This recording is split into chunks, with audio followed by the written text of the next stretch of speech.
Hey, welcome back to the Out of Spec Podcast, assuming you were here before. I am joined by Mike Breeling, Ben Spreen, and Austin Schieffer this week, and we are going to dive into the Rivian and Lucid stories that came up recently, some of the executive exclusive first drives. We're going to talk about the Mercedes late game EV moves, and we're going to wish upon a foreign car. So let's jump right in really quick with kind of what we've been driving or doing. You guys said you've been taking the Lexus actually off-road, which, by the way, you need to tell Austin a little bit about this Lexus, because, I mean, I've told him a bit. And he's just I've heard rumblings, and I've been daydreaming already. So, yeah, tell me about it. Well, it lives up to the dream, I will say. We picked up a 05 Lexus GX with relatively low miles, fairly clean car. And I just felt like we needed to live out our overlanding fantasies a little bit with it. So all we've done at this point is tires, and it is amazingly capable at this point. Actually, I was a little shocked at how far we got it down some of the trails, and so were the people on those trails, which is always exciting to run a corner and have some confused looks. It's like, is that a soccer mom who got lost on the way to the game or something? So when you say relatively low miles, because I've heard a lot of great things about the GX, looked into them pretty extensively, but it seems like the lowest mileage example you can find is like 230,000 miles. Well, we're a lot lower than that, I can assure you. Awesome. We bought it with like 68,600 miles on it. That might actually be the lowest example I have ever seen. Especially for the year. Yeah, for DFW, the lowest I've seen is like 130, 140. And most of them are upwards of 200. That's insane. That's incredibly low. Sounds like when this Lexus is at idle, just sitting there running, we can barely tell that it's running. It's amazing how smooth that V8 motor is. It's the 1UZ, I think, is the Toyota V8 that's in there. That's like supposedly bulletproof, which that's what everyone tells us. It's like one of the most reliable motors ever made. Does yours still have the air suspension in it? It does. Yes, it does. I spent a whole day on the ground getting dirty fixing it because the sensors were. I posted some photos. The sensors had some corrosion inside of them, so they didn't know what height they were at, and they kept going either all the way up or all the way down. Neither of which is ideal while on the road. So $100 later, and a very sore back and lots of dirt in my face. Yeah, I fixed it. I've heard that that's kind of the first thing that usually goes when people do full overland builds is they just get rid of that air suspension, because I have heard it's finicky, especially with age, as most air suspension systems can be. I have to say, for the least reliable part of the car, that all works though. And, it was just a sensor, which is relatively, our car is a northern car, so there's a little rust to deal with. Nothing major, just makes doing that work a little harder because of the spot they're at. You can't really put much force on those bolts easily. So that was the biggest challenge. But the rest of it doesn't have any leaks, simple system. So, the self-leveling and just the ability to hit a button and lower that rear down to make putting things in and out the back easier is, I think, worth it for now, at least.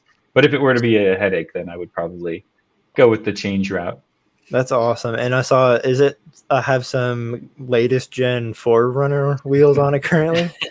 It does. So the factory tires on it were also a little corroded just due to some salt that they would use in the middle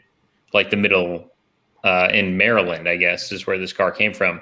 So we found a new set of wheels, and the newer gen 4Runner 17-inch stock like SR5 wheels bolt right up to this. And these wheels are basically brand new, and we got a fantastic deal off Facebook Marketplace. $250. I hope it's a good deal. Wow. Was that with tires or just the wheels? Just the wheels. That was just the wheels, yeah. I was going to say, because I wouldn't be shocked if you could find like a brand new set of like stock 4Runner wheels and tires, because I feel like the first thing everybody does when takes them off. 4Runners, they just take them off and throw like the biggest set they can possibly fit on there. Well, that's a hell of a deal. That might be the next upgrade on this car as well. Apparently, 4Runner TRD Pro running boards bolt right up too, which give you a little more ground clearance. So I'll look for some of those someone's taken off of their car, and It's like finding stock Jeep Wrangler wheels. There's just got to be a surplus of them, you know? Yeah. So I think all the parts will be cheap. These photos that you're looking at, as we went to the Uwharrie National Park here in North Carolina, it's about an hour and a half from where we live in Raleigh. And this car performed amazing. Basically just all-terrain tires, and that's it. The running boards were the biggest hindrance because I was out spotting Ben as he would drive this car through some of the obstacles. But we got to one section after climbing up this pretty steep hill with a lot of boulders and rocks. It was almost rock crawling all the way up. And there was a lot of loose big rocks, which was tough. There was probably about 6 or 7 Jeep Wrangler owners up top, and they're like, "Oh, that's pretty impressive seeing the Lexus up here." Yeah, like a barely modded Lexus. Is the bumper? I mean, I would say it's basically stock. I mean, it just has tires. The wheels were more cosmetic than anything. They're half an inch narrower, but we're running the same size tire. Did you notice any issues with like approach and departure angle with the stock bumper? Because I feel like a lot of the modified ones that I've seen have either just cut bumpers or aftermarket. I didn't know if that was aesthetics or if that does cause any issues. It's both. Definitely aesthetics would be cool to have a steel bumper for. The front doesn't have air suspension, so it sits a bit lower. I think 1.5 inches like spacer to the front suspension would really just make it perfect. I don't think we'd have issues then. But I could see why if you're doing more rock crawling, you'd want better approaching, because we were careful to not smash it into stuff, but there's certain lines that I could not take that we had to be slightly aware of. Yeah, the biggest issue really was those factory running boards. We actually did push one up slightly at one point. It popped back into place because it was just the plastic that got misshapen over a rock. But without those running boards, or if we put about 1 inch or half an inch lift on the front end itself with the rear raised to its max height, we probably wouldn't have had those issues. But overall, Ben and I both were extremely impressed with how capable this car is just out of the box, because we only put all-terrain tires on it. That's pretty much it. Everything else about the car is completely factory. So the fact that cool. Yeah, I mean, that the Land Cruiser-ness of it really comes through when you're using it in an environment, as you can see in this photo here. The low range worked perfect. The center lock diff was easy, engage, disengage. There was nothing wrong with it. There's no grinding going in and out of low or 4 low to 4 high. It was pretty incredible, and we had air conditioning, leather seats. It was quiet on the way there, quiet on the way back. Pretty mind-boggling. It really seems like the ultimate budget off-roader. Just from everything I've seen, I hear people talking about, I want a 4Runner, I want an FJ. Yeah. But I'm just like, you could get. It might be a little older. It might not have the latest tech, but like you said, it's a Lexus, so it's very comfortable. 4Runner. And it's basically a well-optioned 4Runner. Like, you can only get it with leather, and they all come 4-wheel drive with the center locking diff and all that good stuff. Well, that's really cool. I'm glad you guys could elaborate a little bit and cater to my fandom. I think we may have to take it up to Colorado and do it as much on dirt as possible or something, because I really had a good time in it. And this is the first off-road vehicle I've had with a solid rear axle. And that makes a big difference. I mean, a lot of my off-road experience was in cars that had independent suspension all around, Land Rovers, things like that. And, they'll go places, but there are certain situations where the front of this car, which has independent front suspension, you'd struggle a little bit with the front getting through an obstacle, and then the back would just, as if there wasn't even a bump or something, because it would just flex enough to go through it, which is kind of sort of weird the first few times. It felt like you must have cut it sharper, and then the wheels didn't take the same pass. You almost look back and go, oh yeah, I did do that. The wheel's just up in the wheel well at a 45-degree angle. You should absolutely bring it out here. Austin will meet you guys out here, and we'll do a podcast from the middle of nowhere.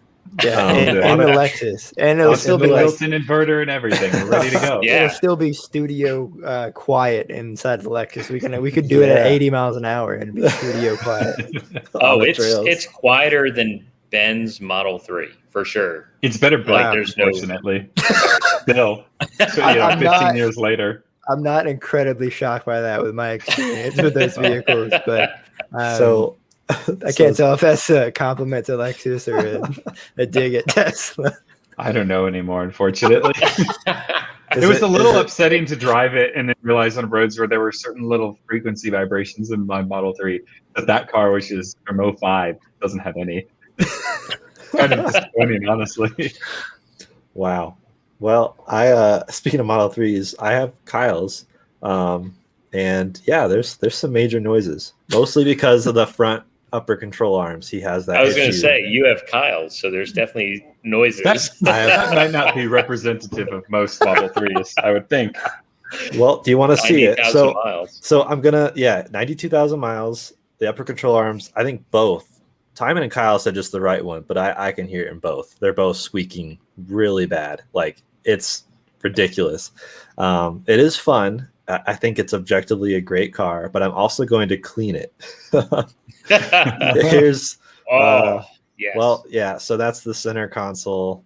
That's Jeez, you're just putting Kyle on blast on the whole podcast, man. He's in Europe. Can we take bets on how he's not going to watch this? Kyle, if you're listening, your car is dirty. Yeah, I didn't even take pictures of the outside. I should have done that. But yeah, this is an example of what the whole thing looks like. So pretty fun. That piano black was just a mistake, though. It really looks like that after a day in the showroom. Literally the worst decision ever. But piano black in any car. Yeah. Well, they walked it back, so they admit it. They know. Yeah, piano black on anything but a piano is a mistake. That coin in the cup holder is either cemented or glued. I can't get it out. So this is might come as a shock, but there was a time that Kyle was one of the foremost car detailing, nerds. Everything, like paint, all of that. Like, he would be the person to have the cleanest and clean a car, and handle all that stuff himself. Keyword was yeah. At a time. That's when you have free time, Yeah.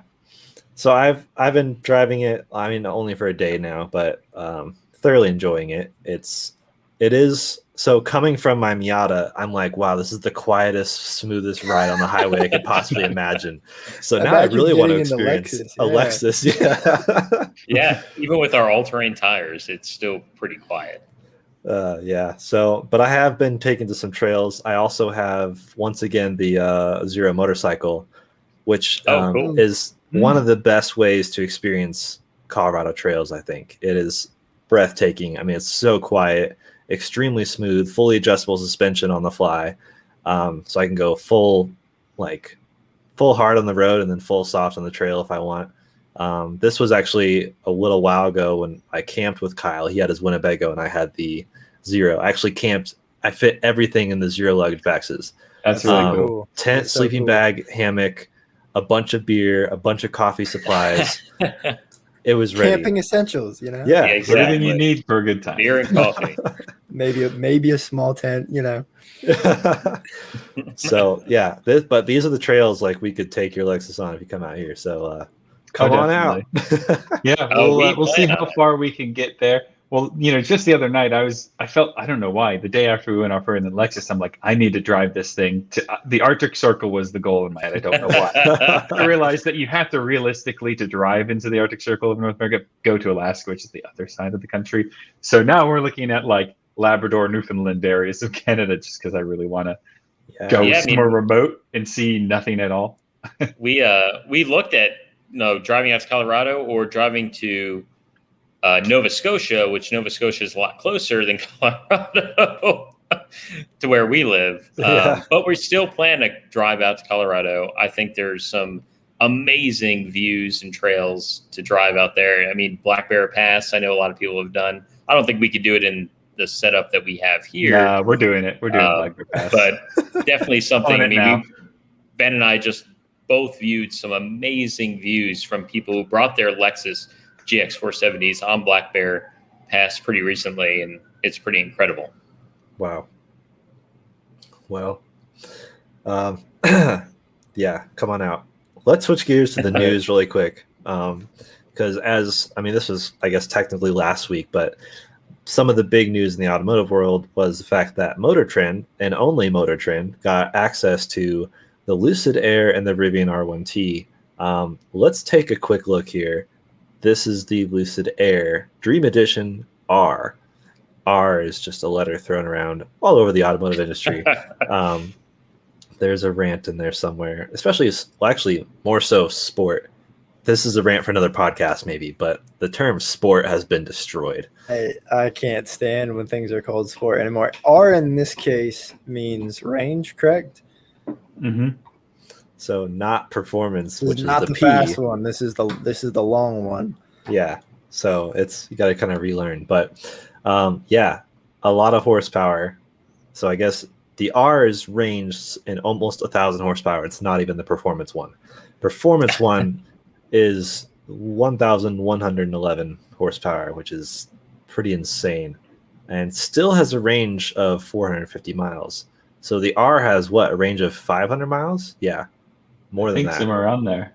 So pretty ridiculous. I like how they do compare it to Lamborghini, because I wish Kyle was here just to rant, because like if you focus on horsepower numbers, sure, but like you drive this and you drive a Lamborghini, this will give you that wow factor of like throwing your head into the armrest and then going to the chiropractor the next day.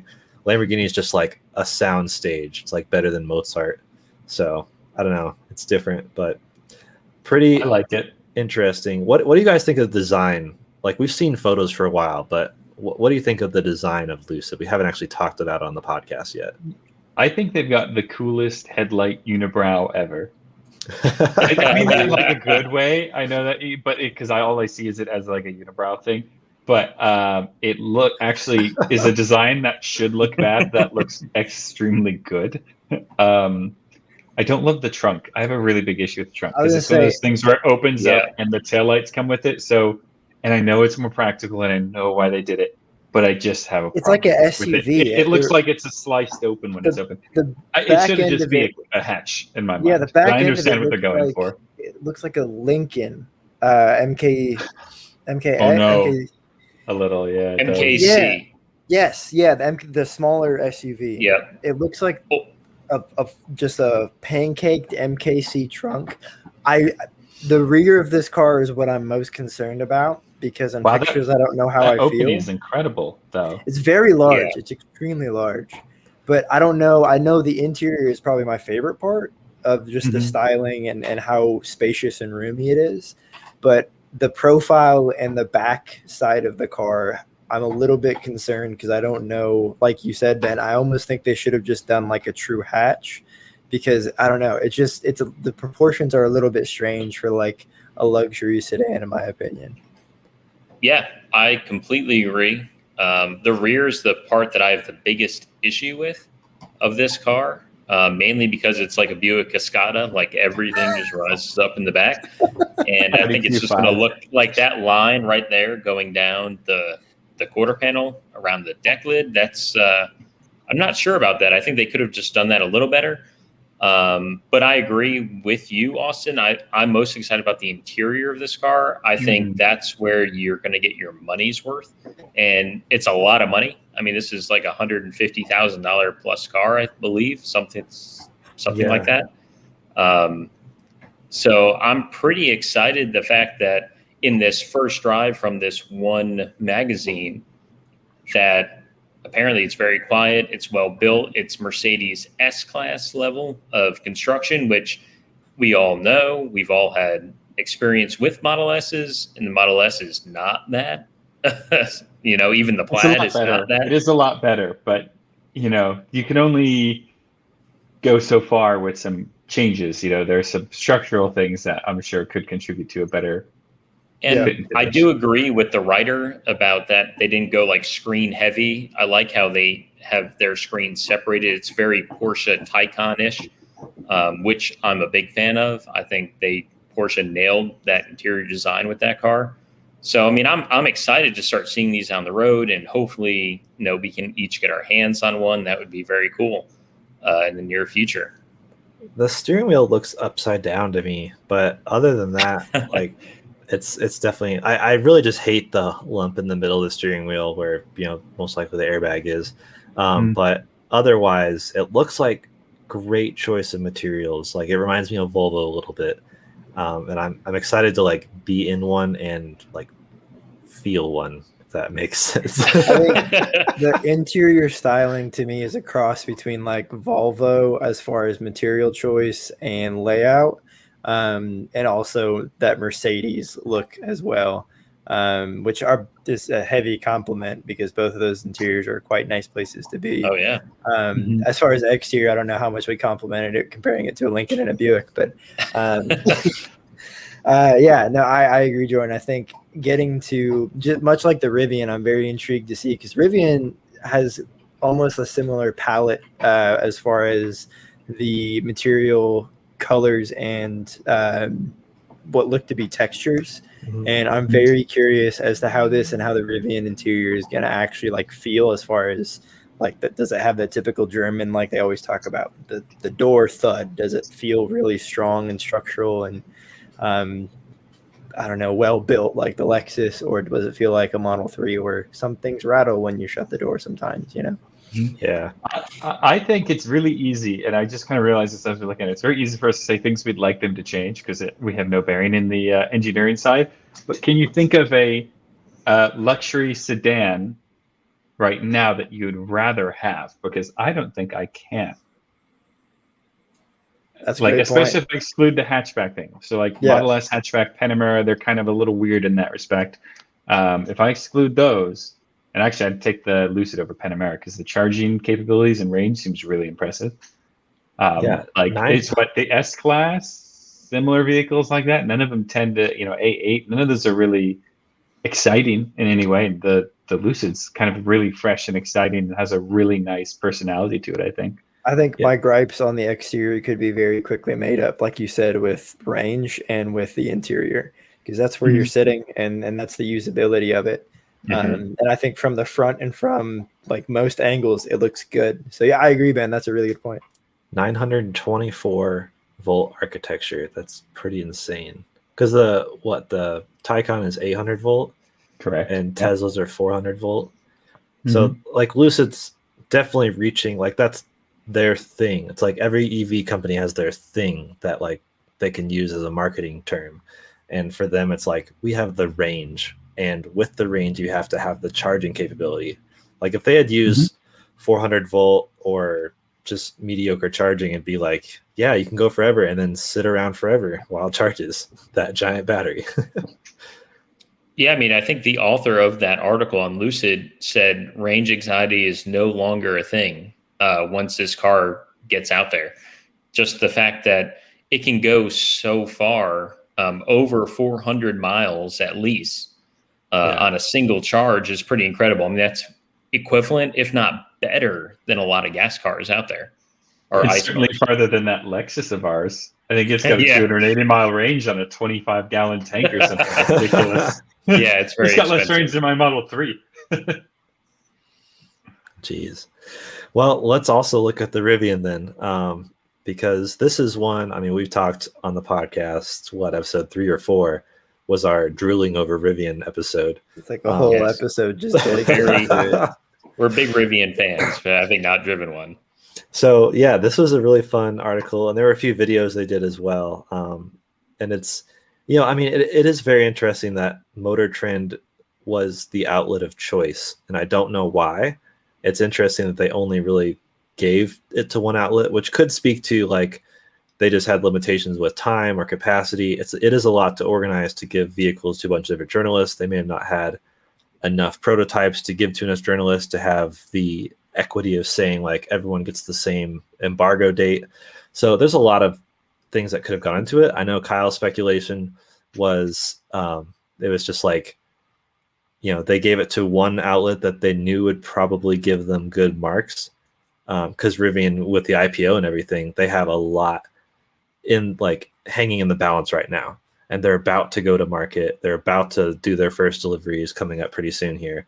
So they have a lot to gain, but also a lot to lose. Like if they had done a bunch of first initial journalist pieces, they could have gotten some bad press. Like it's a time where you don't want bad press, so maybe this felt kind of safe.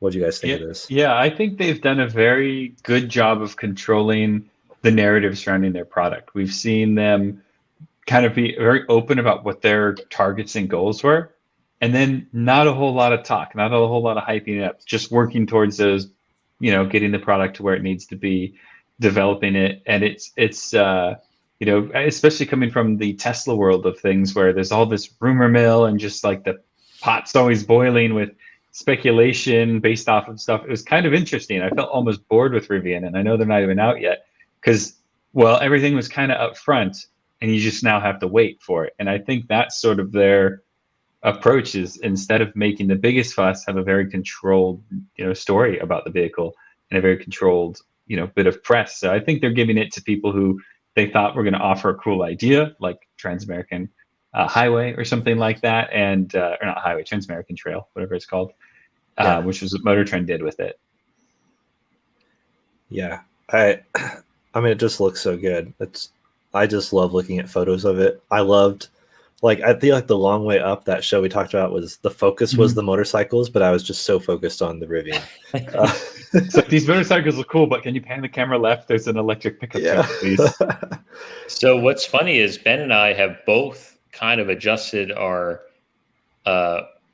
perfect Rivian from the truck back to the SUV after owning the Lexus. We both that's incredible. Yeah. Even though we still agree the truck definitely looks better, the R1T. But we both feel the usability of the R1S is going to be greater if you want to camp in your car. And Which at least I'm just not an outdoor around. Person, so. And it has a shorter, believe it's going to have a little bit of a shorter wheelbase because it's only available with the shorter range battery. So off-road, it might even be a little better. I think it will do better, no question. I after taking the Lexus off-road, the thing I stuck with was breakover angle. I want a better breakover angle.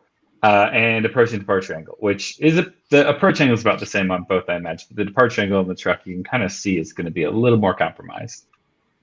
It's crazy that the ground clearance can extend to 14.4 inches, which is considerably higher than the Jeep I just had, the Rubicon of all things. I mean, I think that's higher than the new Defender. I think the new Defender is 12 inches. 13 on extended mode. Now, crazy. As a seasoned off-roader, I now feel like I'm allowed to talk about the benefits of a solid axle versus independent suspension. And one thing you notice, at least in like Range Rover, Land Rover, Defender, whatever, those products that JLR produces that are offered with the air suspension, is you do get great clearance. But when you go over these obstacles, you do lack in articulation because of that. And I think what really is interesting is that on the Lexus, for instance, with the solid rear axle, no matter what your suspension is doing, you always have the same height in the middle of the vehicle, where the differential is to the ground, basically, if it's assuming a flat surface. Whereas in a vehicle with independent suspension, one's going to compress like this, the other's going to stay in position. And now your differential, or the bottom of your drivetrain or subframe, is closer to the ground as a result. And that is something that could make a difference off-roading. And, to achieve that height, you're inflating these airbags to a much higher pressure. So you're not going to experience this supple or smooth ride in that height that you might get out of something more conventionally sprung. But it still looks awesome, so who cares? It's sort of the approach. Yeah, who cares? It'd be so easy to camp in the R1S. You're right. Like, it's plenty long enough. I can't wait to. So much of the focus has been on the R1T. And selfishly, I'm fine with that. But the R1S is really interesting. And I was actually getting lunch with someone today he's like, yes, I mean, not really a car guy, but he's like, I have my heart set on an electric SUV. Let me know when one's out. And I was like, I sent him the link. I was like, got one coming. You may as well get on the list. Yeah. It's perfect. Yeah. Yeah. I will say, watching the videos, it was really funny to see their gripes on the certain aspects of the car. Said the interior was a little bit touchscreen heavy, and they said that they were upset because the steering wheel controls served more than one purpose. And I was like, Wonder where I've heard those comments before. If you're unfamiliar, Model 3 was kind of the first one to have like multi-functioning steering wheel controls, and I actually grew to really love it. And as somebody who explained the steering wheel controls to probably about 1,000 different people, a lot of people got used to it very quickly, and a lot of people also really came to enjoy the lack of buttons. So I don't know. I felt like they were kind of trying to find something to nitpick because they liked it so much, but I don't know. It's just me. Yeah, they had to throw something in there to sound, neutral. So the comment they made about the menus being too many things were too deep in the menus, that would really bother me, but that is also resolvable via software at some point. And what car manufacturer has perfect software on their first get-go anyways? So it's I would hazard a guess that their interface is going to be more user-friendly than a lot of other vehicles on the market. Because if you get in just like a Kia, it's kind of complicated now, and there's a lot of menus. Or God forbid, what is it? I was in a 2021 Honda Accord, and I thought that infotainment system was just, how are you going to sell that to someone over the age of 25? I was struggling. I never touched it. The Honda Accord I had like the hybrid, and I just left it on wireless Apple CarPlay and never exited. When it did exit CarPlay, I freaked out, didn't know what to do. Shut the car off. Turn it off, back on again. It'll fix it. I'm an IT guy.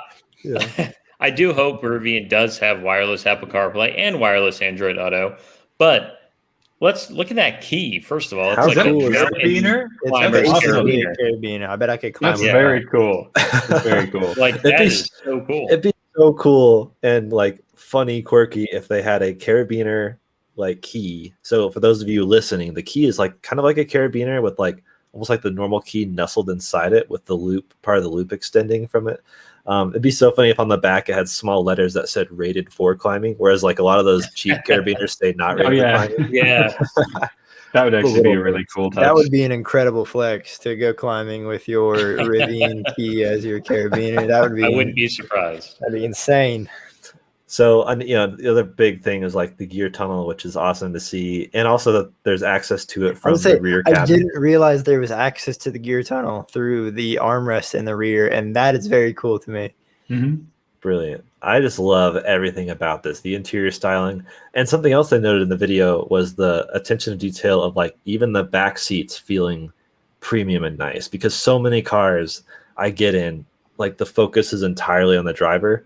And then the back row is just oh yeah, shoot, we got to throw some stuff back there. Let's just even door materials on the back are usually abysmal versus the Rivian, still kept the same materials and look and feel throughout the whole cabin. Mm-hmm. Yeah. I mean, it's especially when you're in these EVs are interesting because the cost cutting that needs to be done to hit a target price might be tougher than a gas car because there's a lot of expensive componentry in it, and it's gonna be more obvious if you cut costs in a way that makes the experience worse, because it's probably going to be on the interior or on the build quality or on the functionality or design versus oh well, we just use cheaper metal for an exhaust or something kind of smaller like that where you could be absorbed in things that aren't seen as easily. Yeah, their headlights are still the coolest thing I've ever seen in my life. And actually, even their OEM wheels, I like the design of. I mean, Austin knows I'm a sucker for the split 5-spoke, but they've done it so well. I'm excited to see one in person, and actually really excited to see the R1S, and it's probably going to be just beyond spacious. I can't even imagine. So. Because what else is there as a electric SUV? It's really just Model X, which is borderline SUV in some ways. I mean, it is a big boy. It's thick, but it's I don't know. It's not full box SUV like you can say. It's still fairly capable. But I recently saw a photo of a Model X next to an R1T, and I was shocked at how big the R1T is. It actually almost turned me off a little bit. I was like, oh, that's a really big vehicle. I don't know. See if you can find that. It might come up. I think it was on Reddit. Trucks have gotten so large. They really have. Today I was walking around my apartment complex and I saw a new Silverado next to like maybe a 2008 F-150, and the size difference in just those two vehicles was absurd. It's just, I don't know, it's crazy. And yeah, we see it parked next to other trucks, like, oh, it's just a truck. But then, yeah, when you see it compared to other vehicles, like, oh, it's quite large. Yeah, I mean, if you look at a brand new Super Duty F-150, I mean, they are gigantic. I mean, I think their grill starts like here, like at eye level, or if not higher nowadays. And it's unbelievable just what even the F-150s are compared to 20 years ago, what an F-150 size pickup truck was. So I think that this Rivian R1T is probably actually smaller compared to a new pickup truck from a domestic brand, Chevy or Ford. I think it slots right in there, probably with like a Ridgeline or something, from what I understand. Around the Tacoma sizing, yeah. Yeah, I think it's only a 4.5 foot bed, right? It's not a big bed. I think it's undersized. Told us what the bed is. But I mean, compared to a Model S, it looks pretty big. I think it wears its dimensions well and looks large. I just checked, and it is only 6 inches longer than the Ranger, 14 inches shorter than the F-150. Wow. And 8.6 inches narrower than the F-150. Wow. Okay. Well, then I do welcome the slightly smaller truck that this will be. I mean, I guess it's still a, what is it, a half-ton or truck or however it's still one of those. But something like that. It does highlight how big, is it quarter ton? I don't know how they do it. Whatever a 1500 and a 150 means. But it's kind of shocking how large, especially, I mean, this is very much specific to the US thing in some cases. I know other countries certainly have these large vehicles, but not in the way that you see them here. Where I live, I think maybe every fourth vehicle is something unnecessarily large, moving one person around and doing very little work generally. It's kind of a safety concern now that you make me think about it. Like, it's a nuclear arms race to see who can have the highest hood level and not see what's in front of them, or run over the opponents in an accident rather than have a safer collision. So, still on the EV train, let's shift gears really quick to the Mercedes-Benz EQB, which for some reason I hate the name. I don't. I just removed myself. This is, I guess, Mercedes. So it feels like Mercedes is kind of late to the game. I know last week we touched on the, Mercedes. I forget their super long name. But it was like GTS Performance. Yeah. With a whopping 7 miles of range. So yes. I don't even know why electric outlets are covering it. But this is their, this is a full electric. This is like the EQS, but SUV. They're going after the Model Y with this, it feels like. I think it's isn't this just the GLB with a front wheel drive electric motor that you can get in the GLA? Yeah, I don't know GLB what that one's called. class crossover. Yeah, so it's the GLB, but electric, and then they put like a facelift and some cool wheels on it. I wanted to chat about this because I think it's very interesting. I actually really like the initial look of it with the facelift and the wheels. I dig it. I think it looks very good. I don't like the grill. I like the wheels though. The wheels really set it off for me. I'm a sucker for multi-spoke, and if it's anything close to bronze, I love it. I think this has come up in previous podcasts, but everything that Mercedes has done in the electric podcast, and it's funny because I was talking to Jordan about this prior to the show, about how I just feel like Mercedes is late to the game. And it's funny because he's like, yeah, we talked about that last podcast.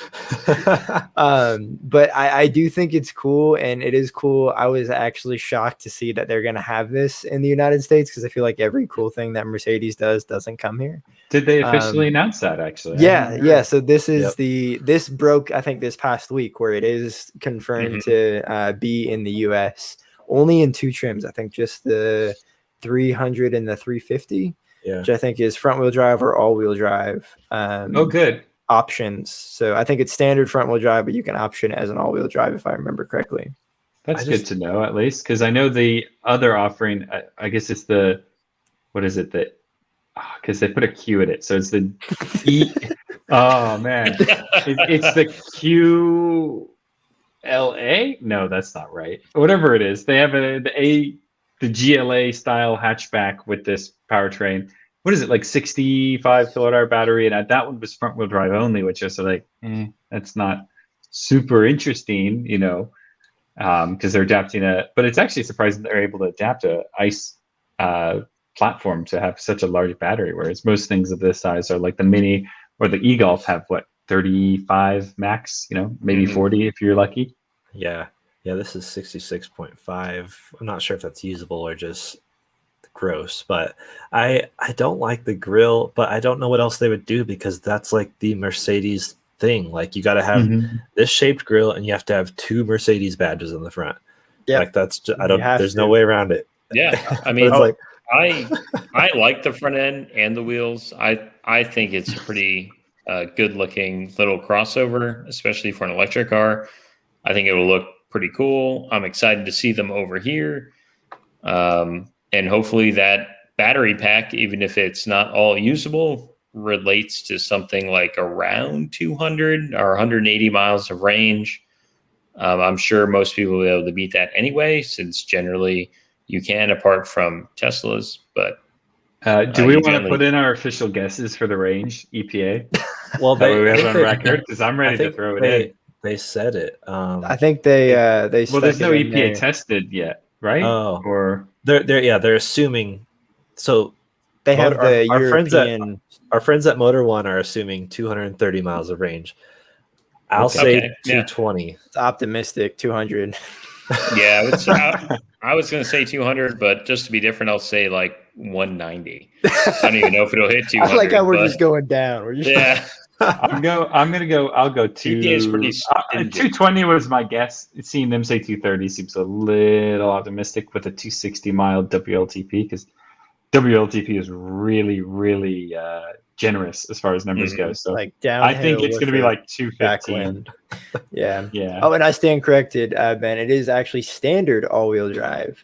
Ooh, hey, there you go. So that's pretty cool. I think that could make it a little bit competitive, because apparently people need all-wheel drive these days. So yeah, it's nice to have in an EV at least. It's easy to add. Usually not an issue in an EV. Usually you at least have an all-wheel drive offering. Yeah, front-wheel drive is terrible in an EV, because then the front wheels just get eaten up, because that's not exactly where most of the weight is. So it's like an i3 Kona EV. If you're at all curious about why front-wheel drive in EVs is not always the best combination, you can peel out with the front wheels spinning. It's great. By far the best burnouts ever. So one more piece of news I wanted to touch on. I think it was one of our first podcasts where I just drooled over the Lotus Emira the whole time. Yes. And now we have the Lotus Emira GT4 race car, which just made it even more gorgeous. I can't even handle it. Could I just say I'm getting more drool. I'm getting heavy Ford GT vibes from the headlights and the livery. Like, and even the spoiler. If you kind of squint it a little bit, I don't know. It's like looks like a stubby Ford GT. It's just, oh my gosh. Not an insult. That is a wonderful looking car. Yeah, I love this. And I'm a sucker for green. Like, I've thought about maybe wrapping my Miata, and if I did, it would be green. So that was a very Did you just get a pop-up ad for the Lotus Emira? Probably. That's the most optimistic marketing ever. Sorry, Lotus, I love you guys, but haven't they seen my other searches like Facebook Marketplace looking for a used HomePod, because I don't want to buy the full price one? I thought you were about to say you're looking at Facebook Marketplace for a Lotus Emira. I'd like to think Lotus is one of those companies, probably Morgan as well, that realistically does not need to pay for advertising. The people who want that are going to seek it out, because you're never going to hit that. It's such a small demographic to aim for. Yeah, you're never just going to be like, honey, did you see the ad for the Lotus Emira? I think I want one. No, it doesn't come up. Yeah, I'm a huge fan. So I want to take a break from news and look at actually what Kyle's doing, because he's been in Germany for, I guess, a little over a week.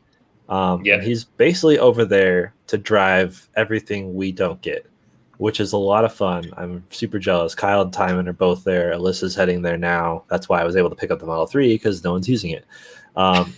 So Kyle is, this is a good chance to shout out our YouTube channel, not just the podcast channel, but we also have Out of Spec Reviews, which is where most everything Kyle's doing is showing up.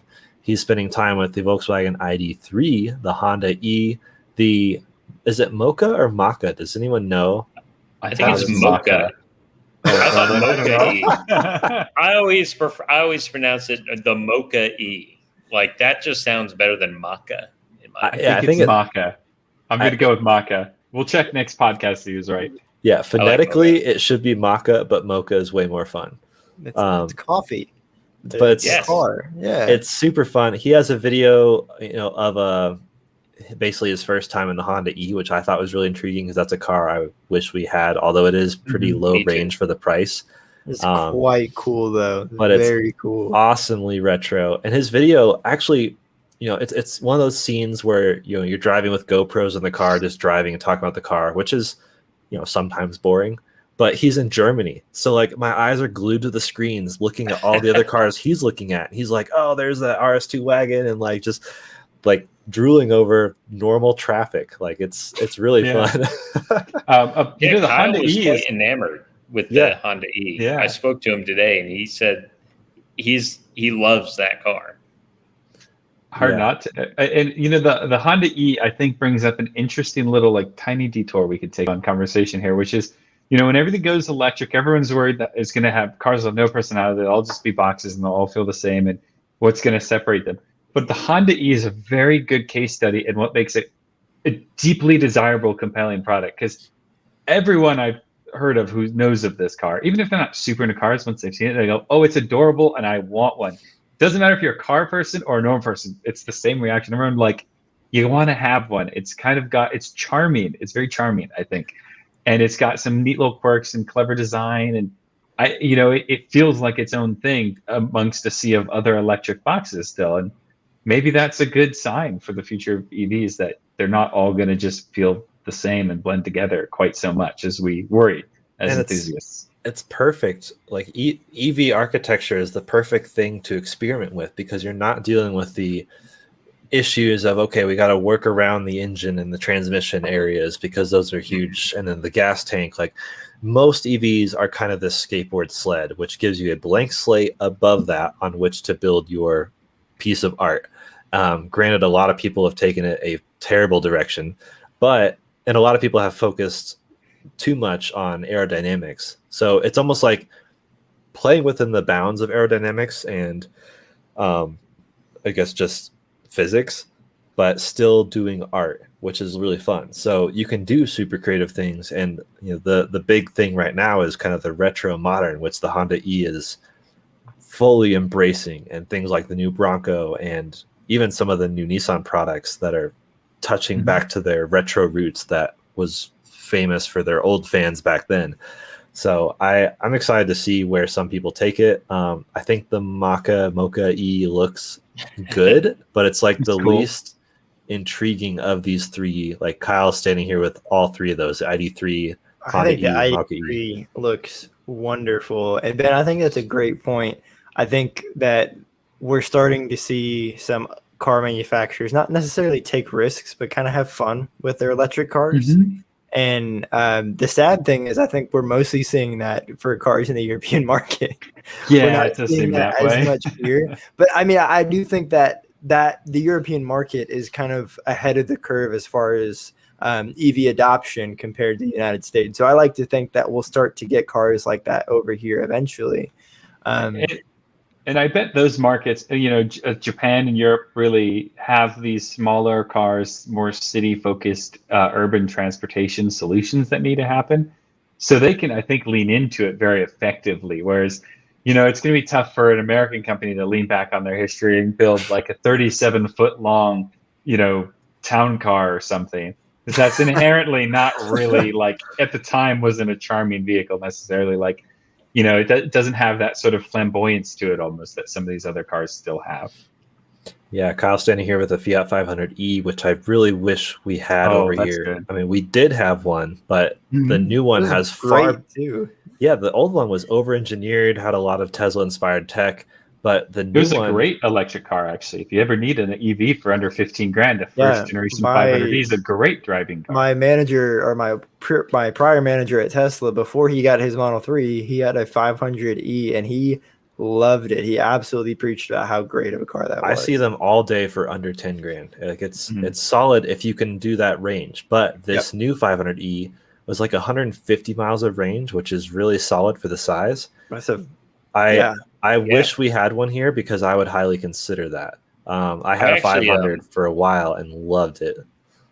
I talked to Kyle today about, and I specifically asked him about the 500e because I'm really intrigued by it because we don't get it here anymore. And he said it's a really great driving car. The interior materials are a little subpar. It's like 500.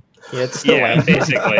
Basically, I was like, yeah, well, that's common. Par for the course. But the battery pack, I think he said, was a lot bigger than like the Mini. The Mini SE, I think it was around 45 or 46 kilowatt hours, which is pretty big for that size. Nissan Leaf. That's good size. Yeah. So the range probably would be around 160 miles per charge. Because that's a car that if it was over here, I would consider that for sure, because I'm looking for like a small, affordable electric car for my next vehicle that we get a tax credit for at least. So no Model 3 standard range because Tesla does not get a tax credit anymore. But I would have considered the Honda E or the 500E or the Mini SE Cooper for sure. So many E's. Yeah, a lot of E's. Well, Kyle being over there made me kind of come up with a segment that I wanted to throw in the mix just for fun, to break part of news for a second. So I'm calling it on the spot. Well, I kind of planned it ahead, but wish upon a foreign car. Love that. So That's very clever. Austin and I like it. Austin and I have done a lot of looking, browsing through JDM import sites, which, is always 25 years old because that's the law. You have to import a car 25 years or older, which is, kind of a bummer. But I wanted to throw ourselves in a fantasy where we can just import any car right now, anything modern. And I didn't really have any parameters in mind, but let's just say like roughly 50 grand budget, like something you would genuinely buy, not just like something ridiculous out of that you'll never be able to afford. So what is a car? I don't know, Austin, we'll start with you. What would you take over here? I think your forbidden fruit is what this is. The forbidden fruit for me, I'm a hatchback guy through and through. The GR Yaris is something that I deeply wish we had here. All-wheel drive, turbo, hatchback. We don't get those, like not small ones at least. We get like kind of mid-sized, large ones like the Focus RS and Audis and such. And I don't want that. I want something like my Fiesta, but all-wheel drive. In that same token, on the topic of EVs, I was looking into the ID3 GTX, which is like the hot flavor. Yes. And I would probably get like one of each. Why not? They're not super expensive. I get a tax credit or something, but I think that size hatchback is for me the sweet spot, like a little bit smaller than like a Golf or a Focus. And I just think both of those cars look the part. I think they'd both be a blast to drive. And yeah, I'm just really bummed we don't get them here. I keep seeing ID4s, and I think they are great looking. And I can't imagine what a little bit smaller, a little bit more nimble car would look like and feel like. Yeah, basically like a newer Golf electric, which for some reason Volkswagen doesn't offer here anymore, which is a shame because I agree. The ID3 would be on my list for sure. Oh, what about you, Mike? What would you pick? So nothing necessarily pure electric, but I'm a big wagon guy. I owned a V90 and I loved it. And I miss it to this day. I do miss my V90. But if I could get any European wagon, there are quite a few of them a lot more options. available. available in Europe. Over here in America, though, we do not get that many wagons. But I wish Volkswagen would sell the Seat Cupra Leon Sports Tourer. That is the one that I would have for a modern day wagon. You can get it in a plug-in or basically a Golf R 305 horsepower motor wagon. And it's amazing. Beautiful thing. Wow. That is very nice. That's good. Yeah. Wagon was close behind my small hatchback, Mike. I there's so many options for wagons that you can get over there. It's absurd. All we get over here is Subaru Outbacks. It's disgusting. Yeah, basically that are affordable. I mean, I don't know what a Seat pricing is, but I'd imagine I could buy one of those over, let's say, a Model 3 Performance, And plug-in hybrids are very popular in Europe because there's a lot of tax credits involved. So a lot of people do end up buying the plug-in over just the pure petrol or gasoline-powered counterpart. And even if they never actually charge it, you still get a huge tax credit at the end of the year.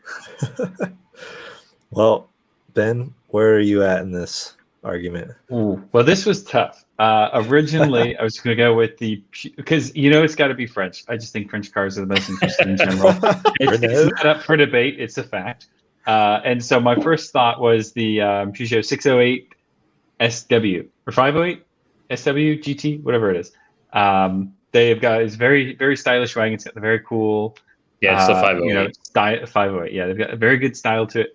However, I made a last-minute change to the Clio V6 Renault Sport, which is the mid-engine V6 powered Renault Clio they did in 2006. Wow, that's really the kind of car I want in my life right now. It's newer than 25 years. Yeah, so I still forbidden at least fruit. followed the assignment slightly. It's is this what you're talking about? Yes. Yep. Oh yeah. That is think about it. Everything I love in a car. That's slightly that. stale. What's that small Volvo hatchback? That's the vibe. The it's giving me. C30. Yeah, it kind of does. Yeah, a little It's got that wide, aggressive hips in the back. It's awesome. Great. It's everything I love about a hatchback, which is small and practical, except the practicality has been fully removed because there's no back seats, there's no trunk. It's an engine in the back. Just an engine. And there's nothing up under the hood anyways. There's no front trunk. So it's just French purely for you could fun. buy. Golf R. See if you can find a photo of it in yellow because it looks astonishingly cool in yellow. It looks like you have an R8 side intake, a lot of Yeah, you got to paint the side blades. It's one Fun half of an fact, R8. even though this isn't a real fact, the C30 was the coolest coupe ever sold in America, in my opinion. And you can get it in a manual. I think that I actually test drove one. I almost bought one when I was looking for my Fiesta. I think they are quite cool, especially in the R design with that contrasting color. They look wonderful. I think they look really good. And I think they also share a drivetrain with the Focus RS that we did not get in the, or at least the motor. I think you're right. Yeah. Is that turbo 5-cylinder, I want to say? It is. Mm-hmm. Yep. What a cool very cool. Very cool car. I love my hatchbacks, Mike. That's a wonderful. I agree. I think it's one of the coolest two-door hatchbacks we have ever gotten in the States. So I went along those quirky lines at first, Ben. I'm excited to see Jordan. Hey! I love the smart roadster. I love the title of this article, just worst sports cars. Oh my god. So this was an insanely underpowered. I think it is rear-wheel drive though. Made out of plastic. It is. It was rear drive. Yeah. And seeing this on Top Gear back in the day, I was that is the coolest thing ever. Didn't Clarkson just rip it to shreds, but then end up loving it? Yeah. And I feel like I would do the same thing. It's got that K car mentality of extremely underpowered, but who cares? You're smiling, you're having fun. It's actually relatively useful. For a sports car, this has more storage than a Smart 4 too. So wow, the bar was set pretty low. What a bar! If they did this electric like they did Kyle's electric Smart 4 2, I would cop that up. You can actually buy these in a few years. They came out in 2001 or 2000 somewhere, or has 2003. So still had a few years to go. But I may import one. I know I'm going to see you driving around in 2028. So I ditched this idea and went to actual K car, So the Daihatsu Copen and the Honda S660 are modern K cars I love, especially the Daihatsu Copen. I'd love to have an old and a new one side by side, but these things are sweet. They have a retractable hard top, and this is actually the GR flavor because, yeah, why not? Carbon fiber hard top. There you go. Weight like reduction. Because you need weight reduction in a car. That's small. Yeah, it is tiny. It's awesome. I love the let me see if I can find a rear. It looks so angry and determined. I love it. Look at that face. Yeah. Oh, I'm That's a gonna very pass bad someone. car. It's very. I would be racing everyone in that. Even I'd be losing, but I would be winning spiritually. Like, look at that trunk. Clubs in the Is back. that a golf club? Man, they know how to appeal They to. know that- Wow. Yeah. I wouldn't buy it just for that photo alone. That is Buy a my really- sports tourer for that. That is quite an impressive trunk opening, though, I will say. Although you do lose it entirely when you put the top down, so that's a thing to consider. But it's really fun, and I thought about the Honda S660, which is the spiritual successor to the Honda Beat. That is a great looking car. Which is That a also really wonderful cool. I'm going looking to pull that car. up here The too. Copen is cooler. I've seen an S660 before at the shout out Lane Motor Museum. Excellent place to go if you Yes. like weird yeah. cars. Everyone Here in should visit it. Nashville. How It's did it look in $10. person? It looks cool, but it's not as cool as that green's very cool, I will say. Yeah, that green I saw a red one, amazing. sometimes red on a car makes it look tremendous, and other times it makes it look plain or worse. I don't know. Yeah. But I think that Copen's way more aggressive looking. Yeah, and the old Copen, like I would love having both. Like they're super, super cool. James May did a review on it back in the day, and it's just such a fun, quirky man. car. I mean, it looks older than it. Like this is like 2005. Like it looks older than that for some reason. It looks like a Pikachu as a car. Yeah. It does, yeah. It's little dots on its cheeks. So to pair with that, I would have a Suzuki Jimny because Colorado. Oh, there you go. Yep, there you So- go. Those are really cool too. Yeah. I But- almost want to change my answer. I forgot about the Jimny. That's a car I do really want. In California, you can see Jimneys in Southern California who, from owners who have driven up from Mexico because you can That's buy it down right. there. So you occasionally will see them in like San Diego area. Dang.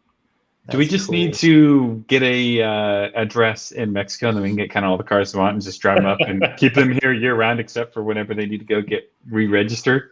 That'd be a good That would move. be great. Yeah, I love seeing foreign car. There's actually a whole Facebook group on foreign Oh, car spotters that Kyle introduced I think me Ben and I to. are. Yeah, We're all in. Yeah. Yeah, that's a blast. I did see a what's the Volkswagen Touareg? What was So we definitely got Amarok. those. The pickup. Amarok? That was Yeah. yeah. Yeah. It's like wait, Touareg Touareg was sounds too normal. Like, you've seen a Touareg before? Well, Yeah. I mean, they're admittedly if you- kind of rare, but No, I yeah. saw. If I you saw a V10 one, that'd be rare. That would be noteworthy. I saw an Amarok at Sprouts with Mexican plates, so that was pretty cool. Oh, that's cool. Yeah. But, cool. yeah. But let's call it there. That was a great show. Thanks for joining us. Solid hour of fun car talk. We are on Twitter at Out of Spec, and that you can see Kyle sharing a bunch of stuff on there, as well as I'll throw his Twitter in here, even though he's not here. It's Yeah. Kyle Connor. Follow him in Germany. It is a blast. He's posting Definitely. he's exploding his Twitter. It's ridiculous. I am Jordan _Schiefer, and then we have Mike at M_Breeling. Ben is Benji _OOS. And Austin's on Instagram at The Flywheel Films. So thanks for joining us. We'll get Austin to Twitter eventually, and we'll see you guys next week.